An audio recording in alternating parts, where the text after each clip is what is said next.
একটি গুরুত্বপূর্ণ ইবাদত রোজার পরে, সেটি হচ্ছে সিয়ামের পরে কি কিয়াম তারাবি, সিয়ামের সাথে কিয়াম তারাবি।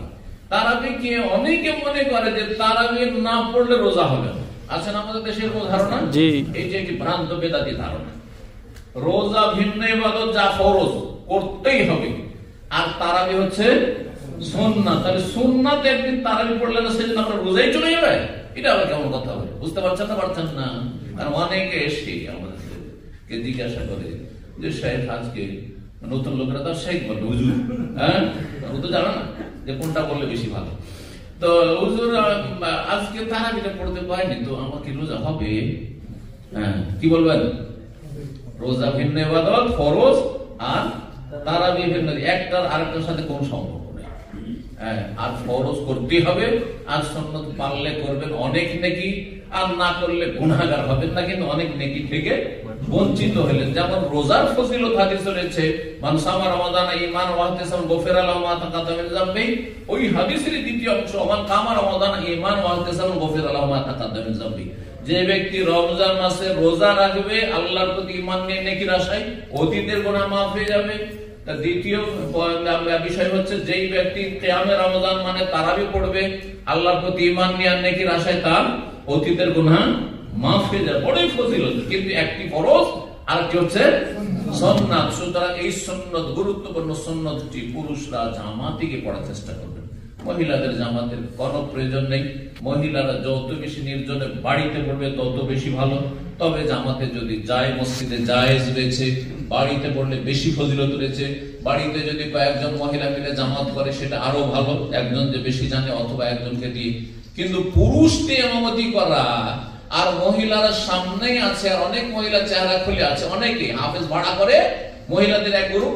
আমাকে এই মাসালা ইংল্যান্ড থেকে এই 3-4 দিন আগে একজন জিজ্ঞেস করছে যে কিছু কিছু লোকেরা করছে, কিছু মহিলারা 50 জন 100 জন মহিলা কোন একটি হলে অথবা কোন একটি বাসাতে বাড়িতে জমা হয়েছে, আর একজন হাফেজকে ভাড়া করে নিয়েছে ওটা রমজানের খতম তারাবি পড়াবার জন্য। আর তারপরে সামনেই একেবারে কোনো পর্দা নেই, আড়াল নেই, কিচ্ছু নেই, আর ওই হাফেজ ইমামতি করছে, সাবালক হাফেজ। এটি জায়েজ পড়েই না। যদি পুরুষ দিয়ে ইমামতি করাতে হয় তাহলে পর্দার আড় থাকতে হবে, পর্দা থাকতে হবে, আর পর্দার আড়ালে মহিলারা অবস্থান করবে, এইভাবে করতে পারে। আর না হলে মহিলা হাফেজা দিয়ে পড়ান, আপনি খতম করবেন। আর খতম তারাবি সুন্নাত না। আরেকটা মাসলা শুনে রাখেন, অনেকে এই মাসলা কিন্তু এই প্রশ্ন উঠে, অনেকেই মনে করেন যে খতম তারাবি সুন্নাত না, খতম তারাবি সুন্নাত নয়, তবে উত্তম। কি বলবেন? উত্তম, বেদাত নাই। কিন্তু সেটাকে আপনি জরুরি মনে করবেন না, এটাই করতে হবে, না হলে ঘাটতি হয়ে গেল। কোন জায়গায় 10 পারা খতম করে, 5 পারা করে, অথবা সূরা তারাবিও পড়ে, তাতেও কোনো অসুবিধা নেই, আপনার তারাবির ফজিলত আপনি পাবেন। তবে যত দীর্ঘায়িত করবেন, যত লম্বা তারাবি করবেন, তত বেশি ভালো। আরেকটি গুরুত্বপূর্ণ ইবাদত রমজান হচ্ছে শাহরুল কোরআন। আল্লাহ রাব্বুল আলামিন রমজানের কথা, রোজার কথা বলতে গিয়ে বলেছেন সূরা বাকারা 183 থেকে 87 মাঝখানে একটি আগে, শাহরুর রমাদান আল্লাযী উনজিলা ফীহিল কোরআন। রমজান মাসে কি নাযিল হয়েছে? কোরআন নাযিল শুরু হয়েছে। সুতরাং রমজান মাস হচ্ছে কোরআনের মাস। গোটা বছর যদি বেশি নাও পড়তে পারেন, রমজান মাসে চেষ্টা করবেন। কিন্তু রমজান মাসে আবার কিছু মানুষরা ভাবে যে রমজান মাসে একটা খতম দিতেই হবে, এইটাও জরুরি না। যদি আপনার পক্ষে সময় একটিকে না, আপনি 5টি 7টি খতম দেন, আপনি সর্বনিম্ন 3 দিনে খতম করেন, করতে বলো 7 দিনে খতম করেন। 7 দিনে খতম করলে 4 7 28, 4 খতম মোটামুটি হয়ে যাবে। হবে না? হবে না? তার সাথে 28 আর 4 খতম হচ্ছে, তাই না? 4 খতম 5 খতম দেন। আর যদি তার বেশি করতে চান তো 3 দিনের কমে পড়ার ক্ষেত্রে রাসূলুল্লাহ সাল্লাল্লাহু আলাইহি ওয়াসাল্লাম অনুৎসাহিত করেছেন, বলেছেন যেই ব্যক্তি 3 দিনের কমে কোরআন খতম, সে কোরআনের কিছুই বুঝলো না। আর অনেকেই কোরআন খতম অভ্যস্ত, কোরআন খতমের অভ্যাস রেখেছেন, আর সেই কোরআন খতম হয়তো এবার অসুস্থতার কারণে, ব্যস্ততার কারণে, সফরের কারণে, অত শরীর চলছে না, সেই জন্য খতম করতে পারলাম না, বড় আক্ষেপ না, আক্ষেপ করবেন না।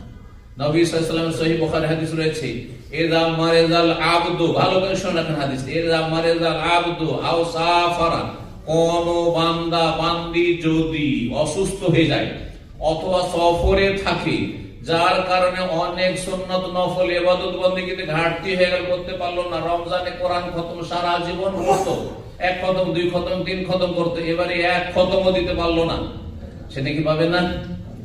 রাসূলুল্লাহ বলছেন কোতেবালাহু মা কানা ইয়ামালুহু সাহিহাম মুকিমান, সুস্থ অবস্থায় মুকিম অবস্থায় যে আমলগুলি পরম্পরা করে আসছিল সারা জীবন, পূর্ণ ওই রকমই পুরা নেকি পেয়ে যাবে, কোনো ঘাটতি কোনো কমতি হবে না। সুবহানাল্লাহ, চিন্তা করুন। সুতরাং যে ভাই বোনেরা এক সময় কোরআন খতম করতে পারতেন, এখন ব্যস্ততার কারণে বা রোগের কারণে পারছেন না, জর্জরিত, কখন আক্ষেপ করবেন না। আল্লাহর কাছে নেক নিয়ত রাখবেন, আশা রাখবেন এবং আকাঙ্ক্ষা রাখবেন রবের কাছে, আল্লাহ তুমি আমাকে সুস্থ রাখতে, ফ্রি রাখতে, তাহলে আমি যেমন আগেও খতম করতাম এখনো করতাম, আগে এই নেক আমলগুলি করতাম এখনো করতাম, আগে যেমন যত্ন করে তারাই করতাম এখনো করতাম, আল্লাহ পারছি না, পূর্ণ নেকি পাবেন ইনশাআল্লাহ তাআলা। আল্লাহ রাব্বুল আলামিন যেন আমাদের সকলকে তৌফিক দান করেন এবং তার রহমত বরকত দান করেন। রমজান মাসে আল্লাহ আমাদের গুনাহ খাতা maaf করে দেন এবং জান্নাতুল ফিরদাউস নসিব করেন, জাহান্নামের আযাব থেকে আল্লাহ মুক্তি দান করেন। এছাড়া রমজান মাসের বহুমুখী অনেক নেক আমল আছে, সেই নেক আমলগুলি সবগুলি করার তৌফিক দান। রমজান মাস হচ্ছে সাদকা দান খেরাতের মাস, সুতরাং বেশি বেশি দান খেরাতের চেষ্টা করবেন। যারা যত কাছের মানুষ আর যত বেশি হক রাখে, যত বেশি অভাবী তারা বেশি হক রাখে, আল্লাহ সব লক্ষ্য রেখে আমাদেরকে দান সাদকা বেশি বেশি করার জন্য তৌফিক দান করেন। ওয়া জাযাকুমুল্লাহু খাইরান ওয়া সাল্লাল্লাহু আলা নবিয়িনা মুহাম্মদ ওয়া আলা আলিহি ওয়া সাহবিহি আজমাইন।